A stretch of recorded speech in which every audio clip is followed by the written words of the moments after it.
All right, everybody, this is Mr. Kealhofer. I'm going to take a second and go over these blood typing notes. This is for the students who weren't in class when I went over this.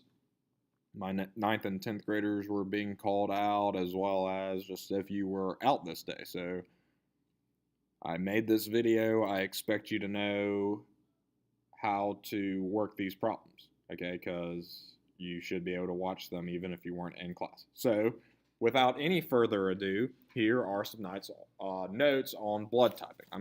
For now, I'm going to ignore the positive and the negative at the end of people's blood types.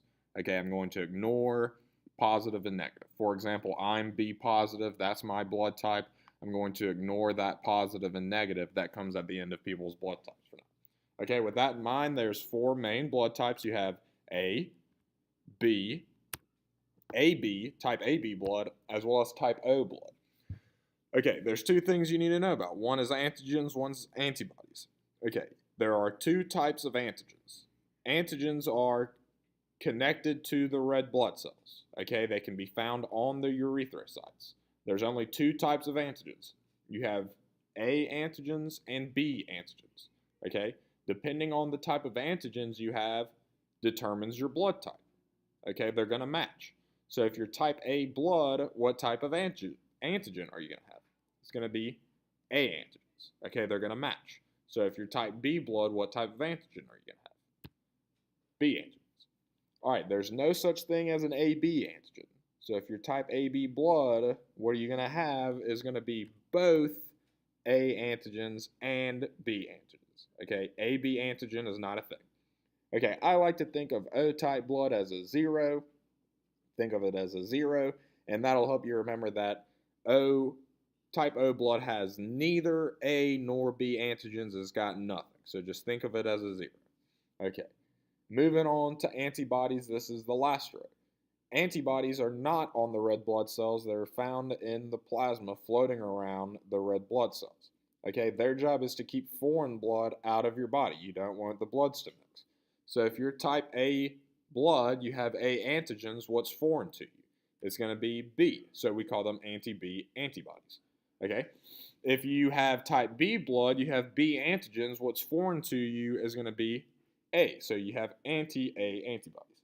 Okay, if you've got type AB blood, you have both A and B antigens, what's foreign to you? Well, you already have A and B, so neither A nor B antibodies, okay, because neither one's foreign. If you have type O blood, you've got neither A nor B antigens. What's foreign to you is going to be both of them.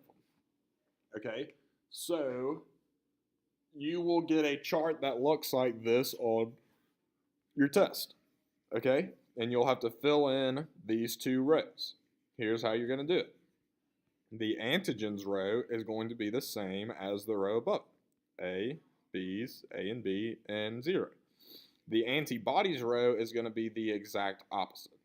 Okay, the antibodies row is going to be the exact opposite. So A, B, B, A, and so forth. All right? So the whole reason we blood type people is so we know what type of blood to give them in a blood transfusion. Your body makes red blood cells through hematopoiesis, but it can only do it so quickly. Okay? At a certain point, your body's going to need some help.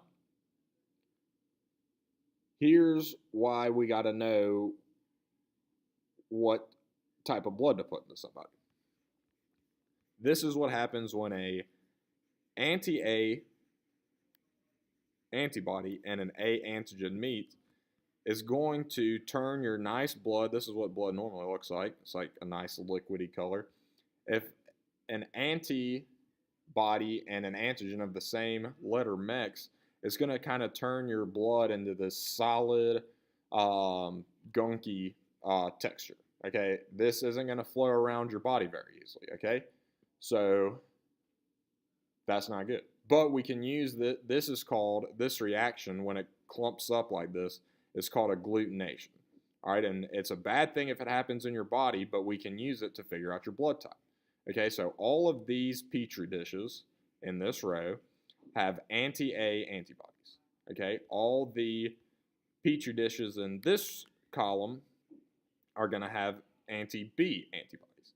And all of the petri dishes in this row are going to have this anti-RH antibody. Here's how you can read these results. This reaction that looks like this is a positive reaction for this antigen. So this blood has this letter, has this antigen if you see this reaction. If you do not see this reaction, if it's just red, that means that you are negative for that antigen above it, okay? These are filled with antibodies, and then we'll put blood in it that has antigens. So let's just read it from left to right, this first one. Okay, remember, this is a positive result. This tells you that you do have that antigen in the blood. Okay, so these are 3 negative results, right? We do not see any agglutination in these 3. So we do not have an A antigen, we do not have a B antigen, we do not have an Rh antigen, which makes this O negative blood. It's going to be O negative because you do not have A, you don't have B, and you don't have Rh. Sorry, I don't know if I've mentioned this. Rh, you're either positive or negative for Rh. And if you're positive, that means you have it. If you're negative, you do not have it. So everything with this reaction is going to have a positive at the end. Everything with this reaction is going to have a negative at the end. Okay? So let's keep going through these. Does this one have an A antigen? No, we do not see agglutination. Does it have a B antigen? No, we do not see agglutination. Does it have this Rh? Yes. So this is going to be O positive. As in, oh, I'm pretty positive that that's the blood type.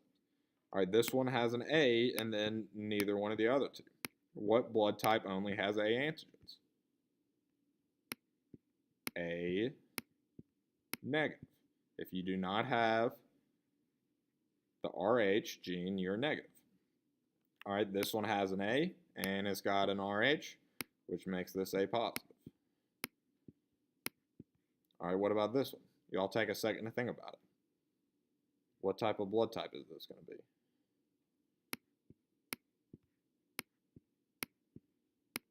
If you're thinking, Mr. Kealhofer, this is probably B negative, you'd be correct. Here's my blood type. B positive. All right, what about these next 3? We've got an A, we've got a B, no Rh. This one's going to be AB negative, and the last one's going to be AB positive. All right, last thing, this can be a little tricky, okay? You are going to have to tell me what type of blood you can put into somebody else's body. You're going to have to tell me what type of blood someone can receive, okay? Here's the rule. You cannot put antigens into somebody's body that they don't already have. You cannot put antigens into somebody's body that they do not already have. That is the rule for blood transfusions. Okay? So if you think about it, who can receive O negative blood?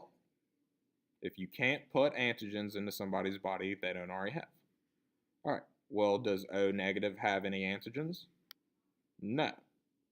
So O negative is the universal donor, meaning you can put this blood into any person. Okay? Something ironic is that they can only receive O negative blood as well. So they can give to anyone, but they can only receive their own. AB positive, on the other hand, who can receive this blood type? Only people who are AB positive can receive this. Otherwise, let's say an A negative person needs blood. Can we put an A positive in them? AB positive. No, because we're putting this B antigen into something they don't have the B antigen, so that's not going to work. Also, with the positive and the negative blood types, positive people can receive both positive and negative blood. Negative type people can only receive negative blood, because if you're negative, that means you do not have that blood type, and you cannot put an antigen into somebody that they don't already have. That doesn't work. Okay? So if you have a negative blood type all the blood types that end in a positive orientation are going to be off the table. Okay? All right, I hope this helped.